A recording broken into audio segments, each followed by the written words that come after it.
How are you going? Yeah, good. You're back from Sydney? Yeah. Cool. We'll come over later. Yeah, cool. Yeah, All right. See you. Yeah.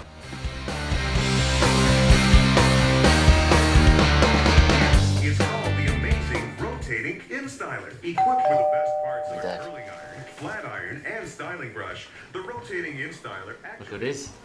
Hey, Dave. Hey, how are you? Good, how are you going?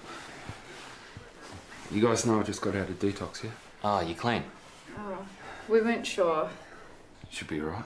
Just a little treat. Oh, no, maybe not, if you haven't used it for a while. No, I'll be fine. Maybe just take half, mate. If your body has been opioid-free for a while and you take opioids, or if you're unsure of the purity, you are at risk of overdosing. Take less than usual. No, I'll be fine. I've got a prescription just in case. Oh, we've got some of this too. I got some at that education session I went to, remember? Okay, yeah. Who wants a drink? I do. Yes, mate. Combining opioids with alcohol or other depressant drugs is especially dangerous, as all affect the central nervous system. Together, they can have a multiplying effect, slowing down and eventually stopping your breathing, and then your heart.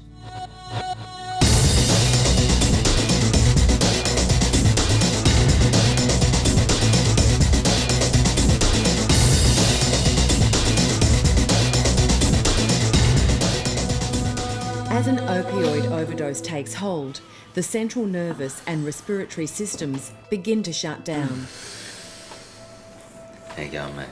Yeah, good. Often the person overdosing makes a deep snoring, gurgling or choking sound, which can be mistaken for deep sleep. Dave, don't nod off on us now.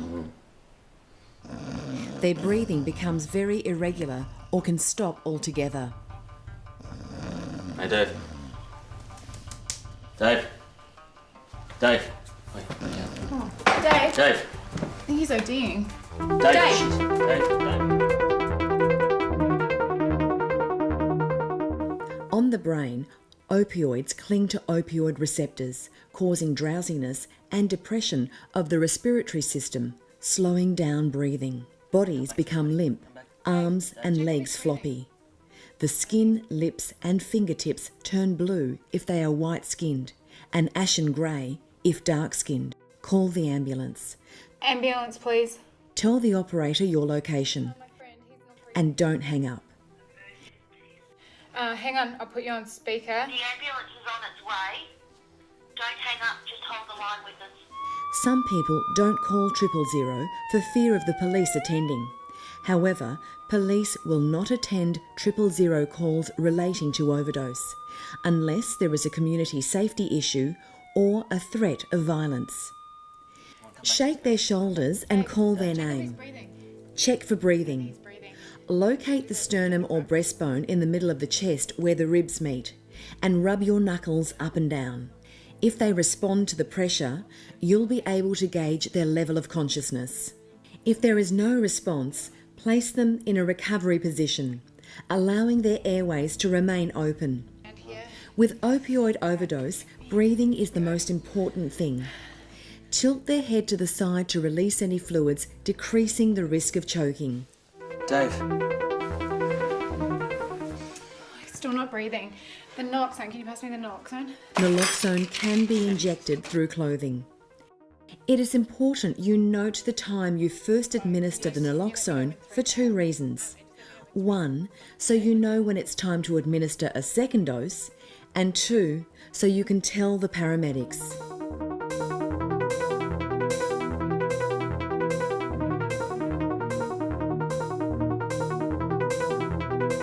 Make sure you have plunged the needle through the material into the muscle of the injecting site. If there's no response after 3 to 5 minutes, administer another dose, again making note of the time. Apply rescue breathing with 1 breath every 5 seconds. Remember to tilt the head back and pinch the nose. Look for a response by the rise and fall of the chest and abdomen. 3 1,000, 4 1,000, 5 1,000. Naloxone will wear off in 30 to 90 minutes. However, a heroin overdose can last much longer, and methadone or other slow-release opioids such as oxycodone may last even longer still. Once the naloxone wears off, they could begin overdosing again. After regaining consciousness from an overdose, some people may become aggressive or angry. It is important to support them even if they have this reaction. Saving a life is more important than the risk of upsetting someone. He's in the lounge room. We've given him 1 mini jet of naloxone about 7 minutes ago. He's coming around now.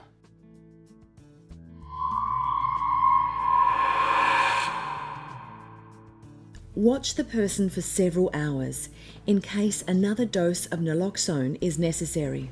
Hang in there. As naloxone reverses the action of opioids in the brain, the person may feel unpleasant withdrawal symptoms and want to use again. However, if they use any more opioids, other depressant drugs, alcohol or benzos, they are at risk of another overdose. Support them and encourage them not to use for at least a few hours.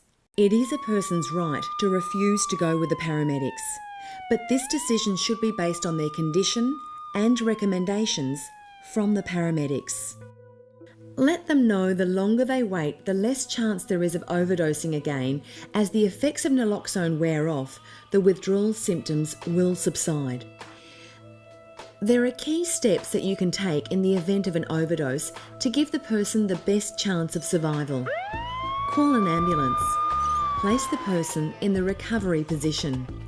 Ensure airways are open.